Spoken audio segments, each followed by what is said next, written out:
Rising Rajasthan को लेकर सरकार ने सभी तैयारियां पूरी कर ली हैं। उद्योग मंत्री कर्नल राज्यवर्धन सिंह राठौड़ ने फर्स्ट इंडिया से खास बातचीत में कहा कि ये समिट प्रदेश के लिए बहुत लाभकारी साबित होगा।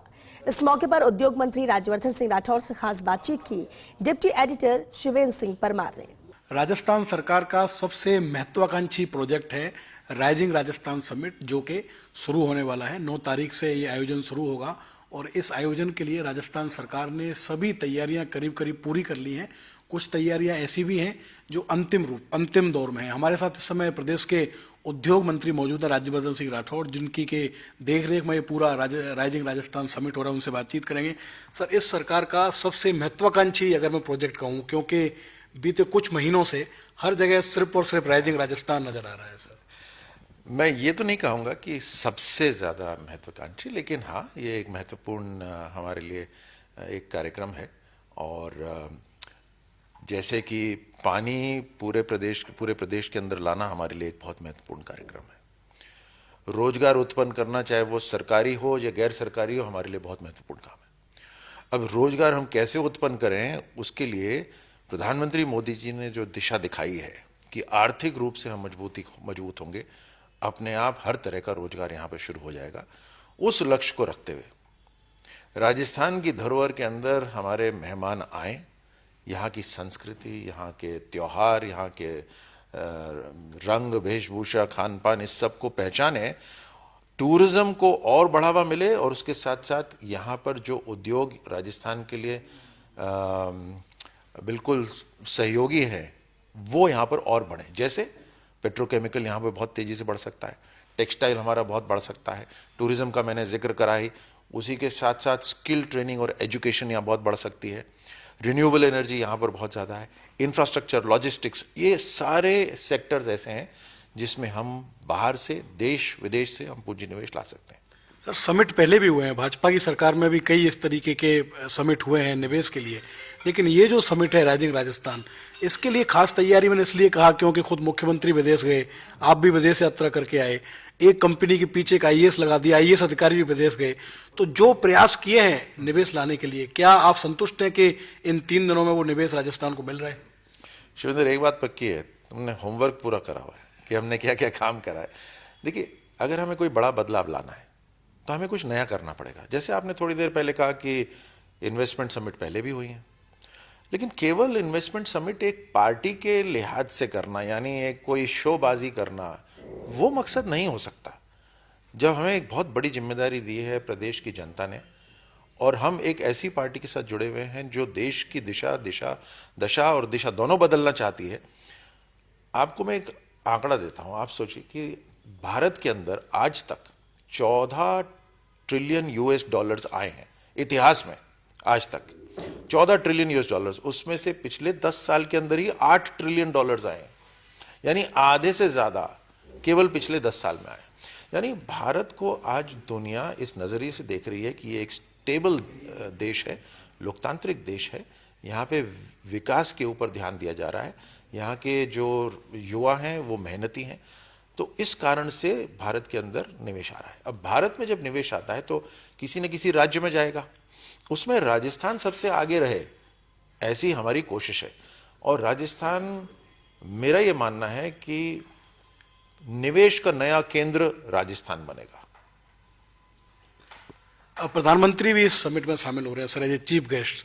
तो जो चुनाव से पहले डबल इंजन सरकार की बात आप करते थे, तो अब दोनों जगह आपकी सरकार है, यहाँ भी आप हैं, दिल्ली में भी आपकी सरकार है, तो मानते हैं कि सर जो एमओयू इस समिट में हो रहे हैं उनमें केंद्र सरकार का भी पूरा सहयोग मिलेगा और धरातल पर लाने में सफलता मिलेगी उनको? दोनों सरकारें साथ मिलकर ही काम करेंगी।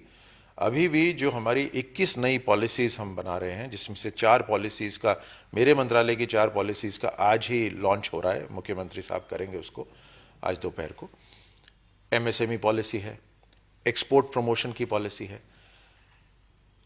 इसमें केंद्र सरकार की जो योजना है उसको भी शामिल करा गया है, किस तरह से एमएसएमई के अंदर हम टेक्नोलॉजी को ला सकते हैं। टेक्नोलॉजी को लाने के लिए जो खर्चा होगा उसके अंदर केंद्र सरकार और राज्य सरकार मिलकर सहायता करेगी। एक्सपोर्ट को बढ़ावा देने के लिए हम जो ट्रांसपोर्टेशन होता है उसमें जो खर्चा होता है उसके अंदर राज्य सरकार सब्सिडी देगी। उसी तरह से जो प्रचार प्रसार करना होता है, मार्केटिंग करनी होती है, ई कॉमर्स करना होता है, उसके अंदर जो खर्चा आएगा 75%, 75% खर्चा राज्य सरकार देगी। देखिए, ये नीतियां बनानी अति आवश्यक होती हैं। हमने 21 नई पॉलिसीज बनाई हैं ताकि निवेशक को, व्यवसायी को, हमारे राजस्थान के रहने वाले व्यक्ति को जो व्यापार करना चाहते हैं, उनको स्पष्ट रहे कि मुझे यहाँ पर क्या क्या लाभ, क्या क्या सहायता मेरे को राज्य से मिल रही है। उसी के साथ साथ रिप्स 24 भी हमने बनाया, राजस्थान इंडस्ट्रियल प्रमोशन स्कीम, जिसके अंदर और भी ज़्यादा मदद दी जाएगी। मुख्य लक्ष्य हमारा ये है कि हमें राजस्थान को आर्थिक रूप से मजबूत बनाना है। 15 लाख करोड़ की हमने इकोनॉमी पिछली सरकार से मिली, हम अगले 4 साल के अंदर उसको 30 लाख करोड़ पे लेकर जाएंगे। जब इस तरह की आर्थिक मजबूती आएगी तो हर गांव में, हर शहर के अंदर, सड़क के हर किनारे के ऊपर आपको फैक्ट्रियां, सर्विस स्टेशन, ये सब मिलेंगे। छोटा इन्वेस्टमेंट हो या बड़ा इन्वेस्टमेंट हो, स्वागत है हर इन्वेस्टमेंट का। एमएसएमई हो, क्लस्टर डेवलपमेंट हो, बड़े इंडस्ट्रियल पार्क्स हो, स्वागत है, हर तरह से सरकार समर्थन करेगी।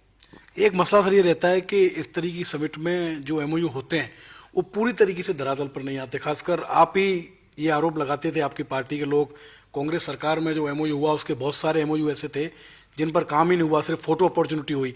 तो क्या आपका जो मंत्रालय है, आपका जो विभाग है जिसके देखरेख में पूरा समिट हो रहा है, आप लोगों की तरफ से कोई मॉनिटरिंग की जाएगी सर, जो एमओयू होंगे कि उनकी क्या स्थिति है, कितना काम उन पर हुआ है? शिविंदर, अगर हम चुनाव से 1 वर्ष पहले इन्वेस्टमेंट समिट करते और आपका टीवी पे भी समय ले लेते और अखबारों को भी समय ले लेते, खूब सारे विज्ञापन दे देते, तो हमारा लक्ष्य व्यापार बढ़ाना नहीं होता, रोजगार बढ़ाना नहीं होता, फिर हमारा लक्ष्य कुछ और ही होता, चुनाव को, लोगों को भ्रमित करना। लेकिन भारतीय जनता पार्टी इस तरह से नहीं सोचती है। कांग्रेस ने इस तरह से सोचा, कांग्रेस ने इस तरह से करा, और इसीलिए जो पुराना जो उदाहरण आप दे रहे हैं वो केवल अखबारों तक ही सीमित रह गया, कागजों तक सीमित रह गया, धरातल तक नहीं उतरा। पहले ही साल में अगर हम कर रहे हैं तो हमें उसके अंदर चुनौती का सामना करना पड़ा है, क्योंकि पहले साल में चुनाव हुए, बाई इलेक्शंस हुए, सब कुछ हुआ, लोकसभा के भी चुनाव हुए। उसके बावजूद भी तुरंत काम करना है, मजबूत काम करना है, बड़ा काम करना है। हमें लोगों के जीवन के अंदर एक बदलाव लेकर आना है, एक पॉजिटिव बदलाव लेकर आना है। उसके लिए हमने पहले साल में रखा, उसी लिए हमने अलग अलग ग्लोबल समिट करा इसको, और उसी लिए हमने हर देश के साथ एक आईएएस ऑफिसर को हमने जिम्मेदार ठहराया कि पूरे 5 साल के लिए, जो हमारा पहला कार्यकाल है उसके अंदर पूरे 5 साल के लिए लगातार एक व्यक्ति जिम्मेदार रहेगा, उनकी कोई भी क्वेरी हो, कोई भी उनके प्रश्न हो, उसका उत्तर देने के लिए। तो तैयारियां पूरी हैं सर? आखिरी सवाल है, तैयारियां पूरी हैं? 3 दिन का जो समिट है, मेहमानों के ठहरने की, उनको घुमाने की, यहाँ का तो खान पान भी बड़ा प्रसिद्ध है, तो क्या सभी तरह की तैयारियां पूरी हैं? नहीं, बिल्कुल हर तरह से राजस्थान मेहमान नवाजी करेगा, खातिरदारी करेगा। राजस्थान का हर पहलू, हमारे आने वाले जो मेहमान हैं उनको हर पहलू दिखाई दे, जिसमें यहाँ का अलग अलग जो खान पान है वो, वेशभूषा वो, जो रंगीन जो हमारा राजस्थान रहता है वो दिखाई दे। मेरा आग्रह है आपसे सुनने वालों का, जो व्यापार मंडल है, अपने तरह से अपने अपने बाज़ारों को अच्छी तरह से सजाएं। जो हमारे नागरिक हैं, हमारे जो राजस्थानी हैं, वो भी हर तरह से, जो हमारे मेहमान हो उनको एक हंसता मुस्कुराता चेहरा नज़र आए। हर जगह सफाई हो, उसमें सरकार तो काम करेगी, लेकिन हमारे प्रदेशवासियों का सहयोग मिलेगा तो और शानदार ये कार्यक्रम होगा। तो ये है उद्योग मंत्री राज्यवर्धन सिंह राठौड़, जिनकी देखरेख में ये पूरा समिट होगा 3 दिन का। वो खुद छोटी से छोटी तैयारियों की मॉनिटरिंग कर रहे हैं, जायजा ले रहे हैं, और उन्होंने दावा किया है कि जो बिजनेस समिट राजस्थान सरकार कर रही है अपने पहले ही साल में, वो निवेश के नए मानक स्थापित करेगी। कैमरामैन यश माथुर के साथ Shivendra Pratap Singh Parmar, first India news,